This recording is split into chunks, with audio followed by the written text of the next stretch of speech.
Tinalo ng Phoenix Suns ang Dallas Mavericks, 114-102, na nagpapakita ng kanilang dominasyon at teamwork.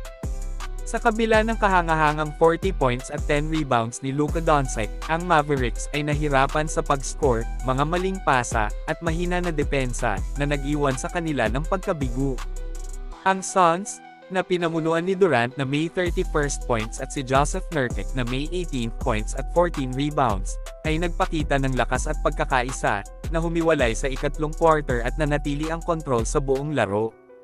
Nang tumunog ang huling buzzer, ipinagdiwang ng Suns ang kanilang panalo, na binibigyang diin ang kahalagahan ng teamwork at intensity. Ang Mavericks ay nakaharap sa isang wake-up call, na nangangailangan na mapabuti ang kanilang chemistry at mga pagsisikap sa depensa.